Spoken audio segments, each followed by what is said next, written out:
தமிழக சட்டப்பேரவை தேர்தல் அடுத்த ஆண்டு நடைபெற உள்ளது. இந்த தேர்தலை எதிர்கொள்ள தமிழக வெற்றி கழகம் தீவிரமாக தயாராகி வருகிறது.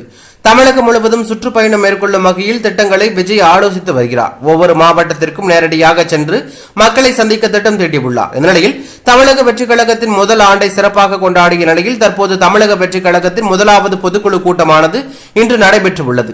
சென்னை திருவான்மியூரில் உள்ள ராமச்சந்திரா கன்வென்ஷன் சென்டரில் இன்று காலை 9 மணிக்கு தொடங்கியது.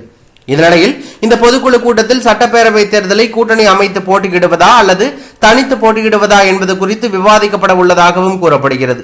இவ்வளவு பரபரப்புகளுக்கு இடையே தமிழக வெற்றி கழக பொதுச் செயலாளர் ஆனந்தை வருங்கால முதலமைச்சர் என கூறி சென்னையில் போஸ்டர்கள் ஒட்டப்பட்டிருப்பது சர்ச்சையை ஏற்படுத்தி உள்ளது.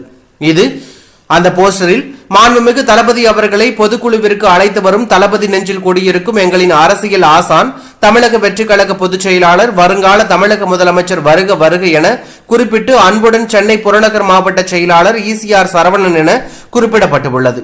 இது தற்போது அரசியல் வட்டாரத்தில் பரபரப்பை ஏற்படுத்தி இருந்தது. இந்த போஸ்டர் சமூக வலைதளங்களில் வைரலானதை அடுத்து போஸ்டருக்கும் எனக்கும் எந்த சம்பந்தமும் இல்லை என ECR சரவணன் தெரிவித்துள்ளார். இது தொடர்பாக செய்தியாளர்களுக்கு பேட்டி கொடுத்த அவர், போஸ்டர்களுக்கும் எங்களுக்கும் எந்த சம்பந்தமும் இல்லை. போஸ்டரில் எதுவும் தென் சென்னை புறநகர் மாவட்டம் சார்பில் ஒட்டப்படவில்லை. மாற்றுக் கட்சியினர் யாரோ செய்த சதிதான் அந்த போஸ்டர் என்றார். மேலும் என் மீது அவதூறு பரப்பும் வகையில் போஸ்டர் ஒட்டி உள்ளார்கள். ஏற்கனவே தேனியிலும் இதே போல போஸ்டர் ஒட்டி சர்ச்சையானது. தயவு செய்து நேரடியாக அரசியல் செய்யுங்கள், முதுகில் குத்தாதீர்கள் என அவர் தெரிவித்துள்ளது பரபரப்பையும் அதிர்ச்சியும் ஏற்படுத்தி உள்ளது.